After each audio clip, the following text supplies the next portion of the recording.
अस्सलाम वालेकुम viewers, welcome to Daily Success by के। इस वीडियो के अंदर आज हम डिस्कस करेंगे कांग्रेस का टॉपिक। ठीक है, टोटल आपने ये इतने टॉपिक्स ही करने हैं, इस सेक्शन के लिए आपका कवर हो जाएगा पेपर।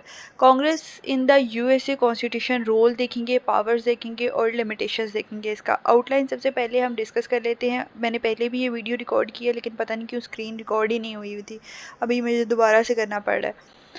पहले हम इंट्रोडक्शन को डिस्कस कर लेते हैं। अच्छा, हर सवाल के अंदर आपने इंट्रोडक्शन और कंक्लूजन ज़रूर देना है। ठीक है, ये आपका पता लगेगा कि मुंह मत्था सवाल का है कोई। डेफिनेशन आपने बतानी है, कांग्रेस क्या है, कांग्रेस का रोल बताना है एज अ लेजिस्लेटिव ब्रांच, उसकी रिस्पॉन्सिबिलिटीज़। जब आप एक क्वेश्चन तैयार करते हो ना, तो आपके पास इंट्रो खुद लिखने के लिए भी होता है, बस आपको वो समझने की ज़रूरत है। दूसरे नंबर पे हमने स्ट्रक्चर देखनी है। दो तरह की स्ट्रक्चर, बाइकैमरल लेजिस्लेटर है, यानी एक तो इसके अंदर हाउस ऑफ रिप्रेजेंटेटिव होता है और एक सेनेट होता है। तो हम डिस्कस करेंगे ये दोनों चीज़ें क्या होती हैं, इन केस अगर आपको नहीं पता है तो। फिर उसके बाद हम देखेंगे powers of the Congress. Powers of the Congress के अंदर हमने लेजिस्लेटिव पावर देखनी है और फिर उसके बाद जिस तरह से वो बाकी ब्रांचेस को ओवरसी करते हैं हमने वो देखनी है। और फिर हम लिमिटेशंस देख लेंगे कांग्रेस की। ठीक है, फिर कुछ हेडिंग्स, ये हिस्टोरिकल कॉन्टेक्स्ट, ये जो है ना कंटेम्प्रेरी चैलेंज एंड रोल, ये मैं आपके ऊपर छोड़ती हूँ। आपका दिल करता है तो आप ये अपने सवाल के अंदर लिखो, आपका दिल नहीं कर रहा है तो आप इसको छोड़ सकते हो। सही है। तो ये हिस्टोरिकल कॉन्टेक्ट ये मैं आपको नहीं बताऊंगी, क्योंकि ये मैंने अपनी पिछली वीडियो के अंदर, जो कि आप यहाँ पे देख रहे हैं कॉन्स्टिट्यूशनल हिस्ट्री, यहाँ पर मैंने आपको ये डिटेल के अंदर चीज़ें बताई हैं। तो आपने बस वही वाला लेक्चर लेना है, उसको उधर हमने डिटेल के अंदर बात की थी, इधर आपने उन्हीं चीज़ों को कंसाइज करके लिख लेना है। ठीक है, तो अभी हम इस टॉपिक के कॉन्सेप्ट्स लेंगे, पढ़ना आपका काम है। उसके बाद आपको मटेरियल प्रोवाइड कर दिया जाएगा, आपने वहाँ से देख लेना है। बाकी बस समझो, बस कॉन्सेप्ट लो, कॉन्सेप्ट रुक गए तो आपके पेपर हल हो जाएगा, कोई आपको फेल नहीं कर सकता इंशाल्लाह। सबसे पहले है introduction to Congress. Congress basically एक लेजिस्लेटिव ब्रांच है। ठीक है, यूएसए की लेजिस्लेटिव ब्रांच कौन सी होती है, जो लॉज बनाती है। गवर्नमेंट की कितनी टोटल ब्रांचेस हैं, पहली ब्रांच लेजिस्लेटिव, दूसरी ब्रांच एग्जेक्टिव, तीसरी ब्रांच जुडिशरी। लेजिस्लेटिव का काम क्या होता है, लॉज बनाना, लॉज इन्फोर्स करना, एग्जेक्टिव का काम है, और दूसरा जुडिशरी का काम है इंटरप्रेट करना। ठीक है, तो हम देखेंगे कि कांग्रेस बेसिकली एक लेजिस्लेटिव ब्रांच है यूएस फेडरल गवर्नमेंट की, और ये लेजिस्लेटिव ब्रांच रिस्पॉन्सिबल है कि वो लॉज बनाएगी।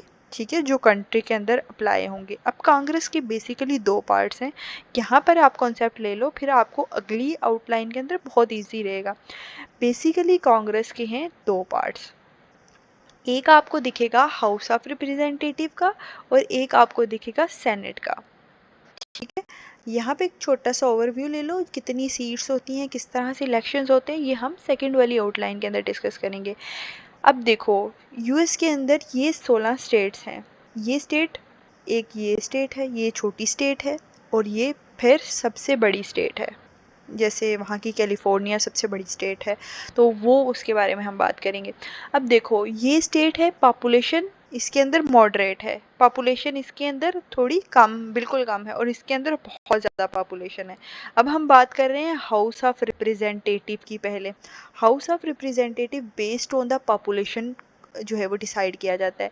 यहाँ पर पॉपुलेशन बहुत ज़्यादा है। फॉर एग्जांपल ये आप डिसाइड कर लो, इमेजिन कर लो कि ये कैलिफोर्निया है, तो कैलिफोर्निया के अगर हम रिप्रेजेंटेटिव की बात करें यूएसए के अंदर तो वो 53 हैं। अब यहाँ पर फॉर एग्जांपल एक और कोई छोटी भी स्टेट ले लो, मेरे जहन में नाम नहीं आ रहा, उसके एक रिप्रेजेंटेटिव है। देखो कितना डिफरेंस है। अब इसने यूएसए के अंदर जो कांग्रेस के दो पार्ट्स हैं और रिप्रेजेंटेटिव डिफरेंट सीट्स होती हैं। अब ये जो है वो कौन सी स्टेट्स के अंदर कितने मेंबर्स होंगे, कितने रिप्रेजेंटेटिव्स होंगे, वो डिसाइड करेगी उस स्टेट की पर्टिकुलर पॉपुलेशन। ठीक है, अब सेनेट, जिस तरह से हमने ये चीज़ देखी है कि यार ये पॉपुलेशन की बेस के ऊपर आपके रिप्रेजेंटेटिव डिसाइड होते हैं कि जिसकी ज़्यादा पॉपुलेशन है उसके ज़्यादा रिप्रेजेंटेटिव होंगे, लेकिन यहाँ पर ऐसा नहीं होता। सेनेट के केस में, सेनेट के केस में इस पॉपुलेशन के भी दो सेनेट सेलेक्ट होते हैं, और इस पॉपुलेशन जो स्टेट जिसके अंदर बहुत ज़्यादा पॉपुलेशन है उसके भी 2 ही सेनेट सेलेक्ट होते हैं। ठीक है, ये थे इसके पार्ट्स। सेंट्रल रोल हमने ऊपर भी पढ़ा है कि सेंट्रल रोल इसका है लॉज बनाएंगे। 3 सेंट्रल रोल्स हैं रिस्पॉन्सिबिलिटी। एक आप इसकी हेडिंग भी बना के लिख सकते हो। एक आपके पास लॉज बनाएंगे, दूसरा आपके पास टैक्सेशन, कितने इंडिविजुअल्स के ऊपर कितना टैक्सेस लगाने हैं और फिर वो टैक्स कलेक्ट करके कहाँ पर यूज़ करना है ये कांग्रेस डिसाइड करती है। और तीसरा जो है वो इसका रोल ये है ओवरसी करेंगे। ये हमने ऊपर ही पढ़ा है ना कि गवर्नमेंट की कितनी ब्रांचेस हैं, 3 ब्रांचेस हैं, लेजिस्लेटिव, एग्जेक्टिव और जुडिशरी। तो हमने ये चीज़ पढ़ी है कि जब हम लेजिस्लेटिव को डिस्कस कर रहे हैं तो इसका ये रोल भी है कि ये चेक्स और बैलेंस रखेगी दूसरी ब्रांचेस के ऊपर। ठीक है, जैसे अगर हम एग्जांपल लें, कांग्रेस कैन क्रिएट लॉ। अब कांग्रेस ने लॉ क्रिएट किए। ये जो 3 गवर्नमेंट की बॉडीज़ थी उनमें से फर्स्ट वाली ने लॉ क्रिएट किया। अब एग्जेक्टिव ब्रांच के अंदर आपके पास आ जाते हैं प्रेसिडेंट। तो प्रेसिडेंट या तो उसे अप्रूव कर सकता है या फिर उसे वीटो कर सकता है।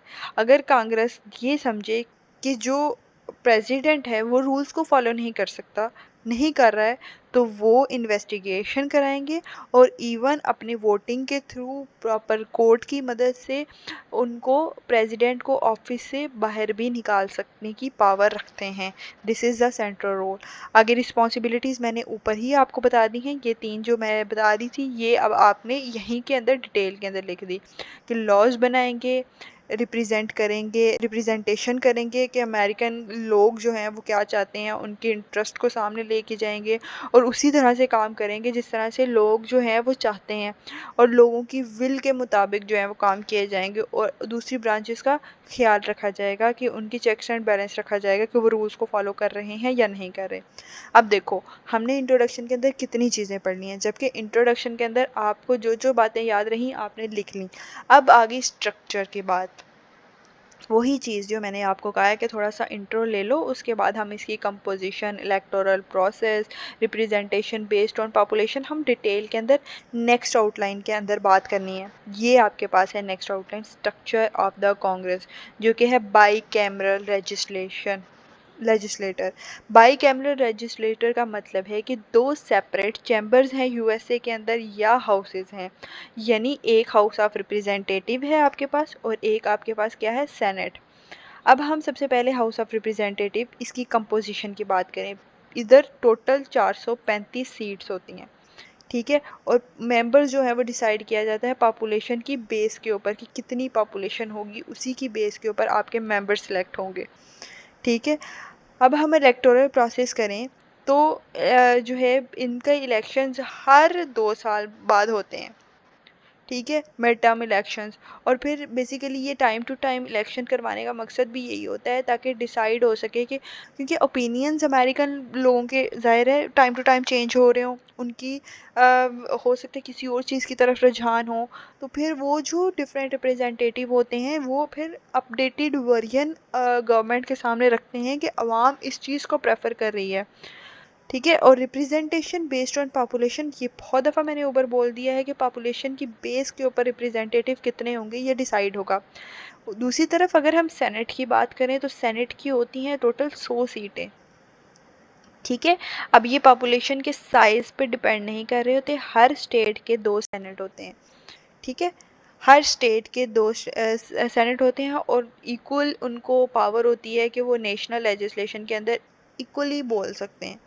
ठीक है, इनके भी 6 टर्म्स इलेक्शंस होते हैं, 6 ईयर टर्म्स इलेक्शन होते हैं। ठीक है, और इक्वल रिप्रेजेंटेशन होती है हर स्टेट का। इसका मतलब ये है कि कैलिफोर्निया या फिर दूसरी कोई स्टेट जो छोटी हैं, दोनों के सेम सेनेटर होंगे। ठीक है, और इस दोनों के पास सेम वॉइस होगी। अब आपके पास ये चीज़ें कवर हो गई हैं। पावर, अब ये पावर को आपने डिसाइड कर लेना है, मतलब यहाँ से आपको रीड आउट करने के लिए मैंने बहुत मटेरियल दिया हुआ है, ये आप देख सकते हो, लेकिन आपने अपने जहन के अंदर कॉन्सेप्ट रखना है कि लॉ बना सकते हैं, टैक्सेस लगा सकते हैं, वॉर डिक्लेयर कर सकते हैं। दूसरा इसका एक तो है ना लेजिस्लेटिव रोल, ठीक है, एक है उसका ओवरसाइट और चेक्स और बैलेंसेस के लिहाज से कि वो एग्जेक्टिव के ऊपर नज़र रखेंगे, जुडिशरी के ऊपर नज़र रखेंगे। लिमिटेशन की बात कर लेते हैं आगे। लिमिटेशन है कॉन्स्टिट्यूशनल लिमिट्स। देखो, हमने पीछे भी बात की है कि बिल ऑफ राइट्स क्या है। Bill of rights basically 10 amendments की गई थी ना यूएसए के अंदर, उसमें लोगों को पावर दी गई थी, उनके इंडिविजुअल राइट्स को प्रोटेक्ट किया गया था और उन्हें फ्रीडम ऑफ स्पीच दी गई, उन्हें फ्रीडम ऑफ रिलीजन दिया गया, ड्यू प्रोसेस दिया गया। तो यही सारी चीज़ें थी कॉन्स्टिट्यूशन बिल ऑफ राइट में। अब कांग्रेस के पास इतनी पावर नहीं है कि वो कोई ऐसा लॉ बनाए जो कॉन्ट्राडिक्ट कर जाए एक किसी भी पर्सन की इंडिविजुअल राइट्स के साथ। ठीक है, तो ये एक इनके पास है। दूसरा है सेपरेशन ऑफ पावर। देखो, गवर्नमेंट को डिवाइड 3 ब्रांचेस के अंदर अगर किया गया है ना, तो किसी को भी इतनी पावर नहीं दी गई कि वो दूसरी जो ब्रांच है उसको डिसॉल्व कर दे। अगर कोई बुरा कर रहा है तो वो उसके खिलाफ एक्शन ले सकते हैं। जैसे अगर प्रेसिडेंट कोई ऐसा लॉ इन्फोर्स कर रहा है जो नहीं करना चाहिए, कांग्रेस उसके खिलाफ खड़ी हो सकती है।